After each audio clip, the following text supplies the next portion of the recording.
Hi guys, welcome back to my channel. If you are new, welcome to the channel. I'm Michelle and I hope that you're going to enjoy all the content that is on this channel and that is more to come. So on today's video, I'm going to be sharing with you guys 4 business lies that you need to avoid when you're starting a business, okay? Now I know that we are currently in the midst of a pandemic, particularly in Africa, that is unending, and more than anything besides the pandemic, I think the pandemic has just magnified this, that there's obviously a huge need for somebody to have multiple streams of income. This means that a lot of people have had to start side hustles if they're still employed, or people that aren't employed have actually had to start businesses. And that's basically where the world is going right now, where you can't just depend on having one income stream. You need to have a little bit more, and that has left a lot of people now starting businesses, side hustles, and we hear this. It's such a buzz: entrepreneurship, starting a business, all those things. And it's super exciting that everybody's starting a business or everybody's starting a YouTube channel, because it is a business. And if you haven't watched that video, this is the perfect time for you to do that.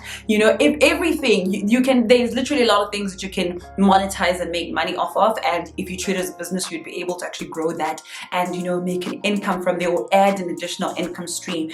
And I thought about this the other day and I thought to myself, there were certain things and certain lies that a lot of people have fed, and I think that were fed to also me, you know, by just society, books and things about business, that I think if I had believed those, I wouldn't be where I am right now. So let me give you a little bit of context. I own several companies. I know quite a number of people actually ask themselves what I actually do. So one of my biggest main business is I run a sales and digital marketing company that I actually own, and I've run this for a couple of years now, I think since 2018. And then prior to that, I've shared the story with you guys, an events and decor company. So I did weddings, it's got a website running, we did super well. And then going forward, last year, I opened a beauty salon that was doing super well, and unfortunately we had to close it due to COVID. So I've had my fair share of experience, and I think I am growing in terms of just being able to grow businesses and accumulating lessons across the board. So I just wanted to share with you guys these 4 lies that if you are wanting to start a business, you probably are hearing these lies right now.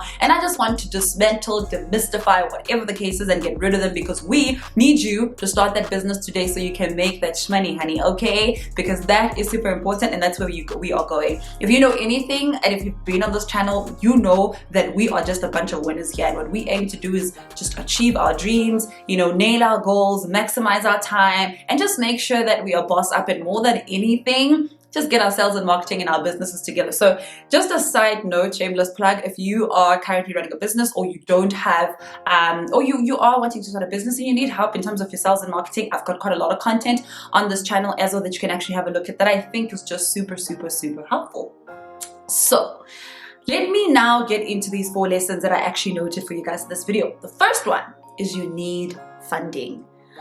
You know what? This has been such a broad conversation that I've heard for quite a long time ago, and the idea was, if you don't have business, if you don't have funding, you're not going to be able to start a business. And my biggest thing here, let me just say that this is a lie, number one, because there is a lot of things you can actually use to start your business. One of the biggest things I share when I do a lot of speaking gigs is the fact that you can actually start another business to get funding for your real business. Okay, this is how you can do it. So let's say, for instance, you want to start I don't know how to put it. Let's say, for instance, you want to start a business where you are giving hair care products, right? You want to stock hair care products, and then you eventually want to sell them to people. You need an amount of money to begin to get that, you know, to buy that stock. And so you basically do need a bit of capital to run that, and you don't have the capital at the moment. What I want you to realize is that you can sit down and think of a business, okay? Think of something that would be able to give you that money as capital to run that business. So for instance, if you're good with your hands because you care about hair, you can start like you can start like a home hair care business where you go to people's homes and you treat their hair. You go to people's homes and you do their hair, twist, you know, all those things. You do people's wigs and whatever the case is. You can actually start something that would be able to give you money for the main business that you want. So when I was 19 years old, when I wanted to start my events and decor company, what I actually did is I invested invested the money that I was earning from the job that I had into doing a course. And while I was still doing the course, I did realize that, okay, for me to be able to still afford this course further and to, you know, bring my skills more, up level my skills rather, I needed to actually make a little bit more money. So what I started doing, I started actually going into the market and advertising what I'm doing so that I can get clients. And believe it or not, I actually started getting clients before I could actually finish my course. So as I was getting clients, what was I doing? I was putting that money back into the business and back into myself to upskill myself so that I can actually upskill the business and offer more services. And that was really the greatest success of my business in terms of being able to make money and being able to scale, was that I had to put money back into the business. But imagine if I literally stopped and waited to like get a lot of money so I can buy stock, so I can buy underplates, so I can buy things to floral design. Guys, I was hiring things, I was doing whatever it is needed to be done to make sure that that business runs. And that's one of the best decisions I have made in terms of just being able to run and not even caring about having X amount of money as funding. You don't necessarily need funding for the business that you want to start. All you need is a determined mind, and a determined mind will come up with a plan to be able to just give you a bit of capital to start. Now, this is not to say that you don't need money, okay? If you do have money, if you do have funding, and you think that, okay, this business does need funding, great, go for it. Take that money, work around it. Your business will be a success if you really just put your mind to it. But if you don't have access to funding and you don't have the money, do not let that be the reason why you don't start the business, because nobody is giving you funding. You cannot do that to yourself, and you cannot do that to your dreams and to your business. And the second point is, all you need is a brilliant idea. Now, this again is another interesting one. I think in the buzz of entrepreneurship, we speak a lot about value, which is 100% important.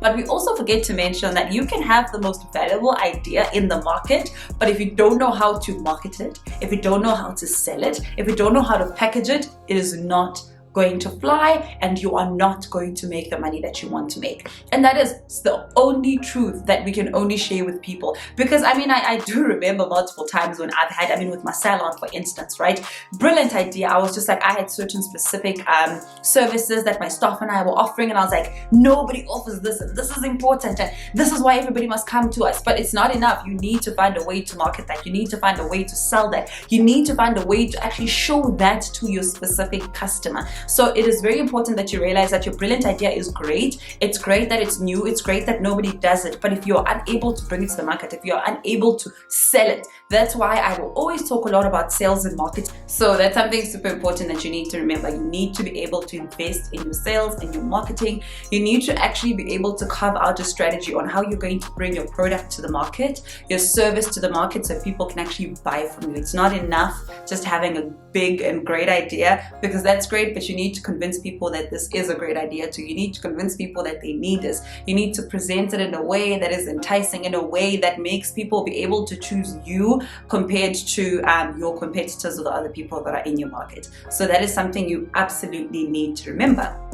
And then the third lie is launch big, okay? I know there's a saying that says go big or go home, and I think majority of the time, especially in the age of social media, we can be super caught up in just trying to have this grand launch. So for instance, you want to have this whole big party that you want to launch your brand or your product or whatever the case is, or your service, and to actually bring this back home. So I've shared with you guys a story. I think I'll actually do a story time on this. So last year, I opened a beauty salon in Roodepoort, and what actually we wanted to do, my business partner and I, is that we wanted to launch big. So we planned everything out to the T, and we actually wanted to have a super big launch where we would invite like well-known people, have a couple of influencers there, like really make a buzz out of it. And that was like our biggest thing, to say, cool, we're launching a new business and the whole world needs to know that we're launching a new business. And I think there's so much wisdom in that, and there's something classy about that. It's fun, it's da-da-da. But as you are starting off your business, it is not one of the biggest things you need to be looking out for. It is not entirely necessary. And to actually tell you a bit of how that actually turned out, is we ended up not having the big launch, mainly because it was actually going to cost us a lot more to host this launch than it would actually cost us to run the entire business. And we thought to ourselves, honestly, no, we're not going to do that. We're just going to open our salon and our customers are actually going to come. And it was really important to kind of look at, if we launch big, that's great. But who are we launching big for? Are we launching big for the media, or are we launching big for our clients? And we knew where our clients are. We knew that if we would just open and make our place look pretty and do what we need to do to serve our customers, they would actually be coming into the business. And it really just taught me that there's no need to launch big. And I think this has happened in a lot of several businesses that I've started, is just don't get caught up in the buzz of wanting to launch big on social media and wanting everybody to know about what you do. And that's all good and fair. It's great, but it's not necessary, especially in the economy and the climate that we are in, where if you're trying to start a business, you're just trying to get your first client, you guys. You're not trying to do all the fancy. You're just trying to get people in the door so you can begin to make money. And that is important, and that is something that you need to remember all the time, that that's what matters in your business. What matters is getting the clients in. And if launching big is going to make you do that and you've got the money, great, but I need you to know that it is not necessary. It is not a requirement. You don't have to launch big all the time. You can do a relaunch maybe after a year, once you've made the money, once you can afford, because launching big also costs money. So what then happens is a lot of people don't launch because they feel like they can't launch big, so therefore they're not going to launch that idea. Okay, you can launch small, just bring the idea to the market, bring the service, the product, the brand to the market, and let the market decide whether they want it or not. And then try your best to convince them that they do, so that you can make money and you can actually sustain and have a proper business that's out there. So that is something super important to remember. And then the last and the fourth lie that we are told in business is have a business plan before you start. Child, let me just say this first of all and put a disclaimer and say that the more that I've grown in business, I have realized that having a business plan is important. And having a business plan is important for me as the entrepreneur, for me to see what the plan for my business actually is. But before you start, do not stress yourself in actually just trying to do all of this paperwork and exhausting yourself, and because that is overwhelming when you're starting. The important thing to know when you're starting a business, you guys, is get your product or your service to the market. You see, if you can master that, if you can get whatever it is you're selling, put it to the market and start getting sales in, I can tell you right now, you can then worry about every other thing. Because I think what we do majority of the time is we think about this idea. I think we also think about starting a business as this Forbes thing, and it is. But what you need to realize is it's the simple day-to-day things that are actually going to make you have a successful business. It's you going out there to go get clients more than it is you sitting around and thinking about a business plan and thinking about social media and thinking about this. Those are important things to think about, but you need to realize that there's phases to those things. And sometimes if you are starting and you just need to make money, you just need this business to actually just get off the ground, your biggest priority is not the business plan. Your biggest priority is not having all these big things. It's not the greatest at it. It's just getting the sales in. It is just getting people to start buying, because only when the sales start coming in do you begin to make money as a business, and only once you start making money as a business can you begin to up level your business. Can you then begin to do a relaunch? Can you then begin to introduce new products, new services to the business so you can grow the business? But the growth of the business is literally in you getting people in the door. And that goes the same with creators, right? If you're a YouTube content creator and whatever it is, or your podcast or whatnot, the success of whatever it is that you do is based on you being present on these social media platforms. This means that you cannot say, I'm a YouTuber, or I want to start YouTube, but I need to get myself a camera. But I need to do this, and then I need to get myself the makeup, and I need to start somewhere. Okay, that's where if you literally go onto my channel right now and have a look at the first video that I actually created, it was not this quality. It was probably like, what is it, like horizontal, whatever. You start somewhere and you will develop yourself and become better as you grow. But you guys would not have stumbled on this video and would not have known anything about me, would not even have, even listened to me to this point of the video if I did not show up this much. And that's what you need to realize. It's all about showing up, and then the rest of the things can come up. Only now for my YouTube channel as a business am I starting to carve out a business plan of where I'm trying to go, what I'm trying to do, how I'm trying to make things work. Only right now, maybe because I've done enough time, I've studied enough of my audience, I've studied a lot of things to actually realize that, okay, cool, maybe now I need to start taking this thing seriously. This channel right now has actually given me money. I have made money from this very YouTube channel with the small views that I usually get that are not as big as your other content creators, but because it's growing and it's a growth plan, I need to just be able now to say, okay, cool, how do I upscale? And now upscaling my business then just means that I need to put together a business plan, because I am getting the finances to come in and see how I need to invest, in terms of just being able to market the channel, myself, my brand, and it's progress, okay? But start right now. Don't wait to be big. Don't wait for the big thing. So thank you so much for watching this video. I hope that it has been fruitful for you, and I really hope that you've liked it. If you did, please do give it a thumbs up. Don't forget to subscribe to the channel if you ain't subscribed, child. I love you guys so much, and I'll see you guys next time. Bye.